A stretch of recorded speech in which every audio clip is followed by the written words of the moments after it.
Sir स्वागत है आपका। सर देखने में आया है कि कई ऐसे लोग हैं जो वक्फ की संपत्तियों पे काफी लंबे समय से रह रहे हैं और वो आना चाहते हैं, किराएदारी कराना चाहते हैं, किसी तरीके से कुछ देना चाहते हैं वक्फ की संपत्ति में इजाफा हो, तो उनके लिए कुछ ऐसी गाइडलाइन निकाली आपने? देखिए, हम तो अपील करते हैं आपके इस चैनल के माध्यम से और आपके माध्यम से कि ऐसे तमाम लोग जो वक्फ की संपत्तियों का उपयोग कर रहे हैं लेकिन वक्फ को किराया नहीं दे रहे हैं, मेरी उनसे विनती है, उनसे गुजारिश है कि आप ही के परिवार के लोगों ने, आप ही के खानदान या आप ही के भोपाल के निवासियों ने इन संपत्तियों को वक्फ किया है और इसलिए किया है कि ये गरीब जरूरतमंद के काम आए। अगर आप इसका किराया नहीं देंगे, आप इसका रेंट नहीं देंगे, आप इसको सही तरीके से पैसा औकाफ को या वक्फ बोर्ड को नहीं देंगे, तो बताइए आपकी वेलफेयर के काम कैसे होंगे। आज हमको जो हमारी ऐसी बहनें जो विधवा है उनको इमदाद देना है, ऐसे गरीब जरूरतमंद जो लोग हैं उनको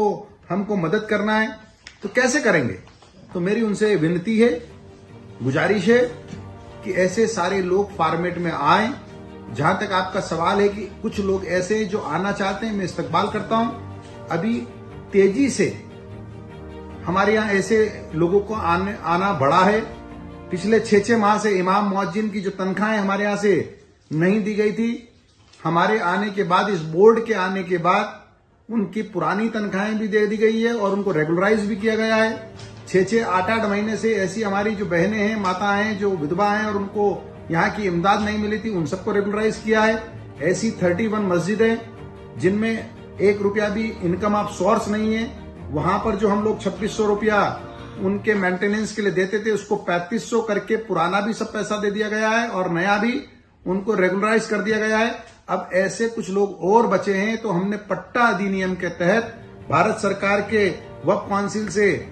32 NA के तहत हमने परमिशन ले ली और हम बीच का रास्ता निकाल रहे हैं कानूनन कि ऐसे लोग जो बहुत ज्यादा गरीब हैं और पट्टा अधिनियम के तहत अगर पैसा उनका बहुत ज्यादा है और वो देने की स्थिति में नहीं है, तो यहां से अधिकारी जाते हैं, सर्वे करते हैं, उनके मकान पर जाते हैं, अड़ोसी पड़ोसी के बयान लेते हैं और 32 NA के तहत नेगोशिएशन करके एक उचित राशि जो उनको भी मंजूर हो और वक्फ बोर्ड का भी कुछ भला हो जाए, इसके लिए हम बिल्कुल तैयार हैं। आपके इस चैनल के माध्यम से मैं आपका शुक्रिया अदा करता हूं और मैं अपील करता हूं आपसे कि ज्यादा से ज्यादा लोगों तक ये बात पहुंचे और ज्यादा से ज्यादा लोग इस बात का फायदा ले, जिससे कि वक्फ बोर्ड की भी इनकम बढ़े और लोग वैधानिक रूप से रेगुलराइज हो सके। सर कई जगह पर वक्फ बोर्ड की जमीन पर कई उद्योगपतियों ने कब्जा कर रखा है, जिसके आवेदन भी आपके पास आ चुके हैं, पर उस पर अभी तक कार्रवाई नहीं हुई। जहां पर मॉल और दुकानें निकाले जा रही है, पुरानी सब्जी मंडी का मामला है। एक भी ऐसा मामला नहीं है मेरे कार्यकाल के बाद जिसमें मेरे पास कोई आवेदन आया और मैंने उस पर कार्रवाई ना की हो। जिस प्रबंध कमेटी को हमने बनाया, हमारे बोर्ड ने बनाया, अगर उस पर भी कोई वैधानिक शिकायत आई है, हमने तत्काल धारा 67(2) का नोटिस दिया उनको और उनसे जवाब मांगा है। तो यहां कोई सगा नहीं है और कोई अपना नहीं है, सारे सगे हैं और सारे अपने हैं। वैधानिक रूप से हम इस बोर्ड को चलाने का प्रयास कर रहे हैं और आगे भी वैधानिक रूप से कई जगह ऐसी देखने में मिली है जहां वक्फ बोर्ड की जगह होने के बाद भी दुकान, स्कूल और ऐसी कई चीजें सामने आ रही हैं और उनमें कई नेताओं के नाम आने के कारण उन पर कार्रवाई नहीं हो पाती है, ऐसा लोगों का कहना है। मेरे पास जितनी शिकायतें आई हैं उन सब पर वैधानिक रूप से जो वक्फ बोर्ड की संपत्ति है, वैधानिक रूप से, मैं पुनः आपको रिपीट करता हूं, मैं जब 29 अप्रैल को मैंने चार्ज लिया था तो उस दिन का भी आप मेरा वीडियो निकाल कर देख सकते हैं, तब भी मैंने यही कहा था, आज भी यही कह रहा हूं। वैधानिक रूप से वक्फ बोर्ड की एक एक इंच संपत्ति को बचाने के लिए यह वक्फ बोर्ड प्रतिबद्ध है और वक्फ बोर्ड के चेयरमैन के नाते मैं भी प्रतिबद्ध हूं। लेकिन अगर वैधानिक नहीं है और बिना वजह किसी को परेशान किया जा रहा है, उसके लिए हम तैयार हैं। सर जैसे कि कई लोग बगैर सूचना दिए छतें डालने लगते सर, अक्सर देखने में आ रहा है सर, ताजुल मसाजिद के पीछे जो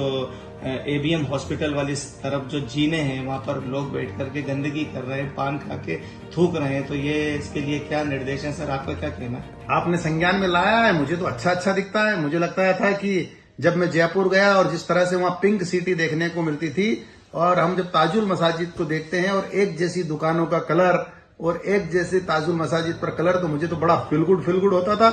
लेकिन अब आपने बताया कि कहीं गंदगी भी है, तो ये इस प्रकार से तंबाकू खाना, इस प्रकार से धूम्रपान करना सार्वजनिक जगह पर, ये भारतीय दंड संहिता की धारा 04 में भी अपराध है। 2003 में इसकी व्यवस्था की गई थी। इसलिए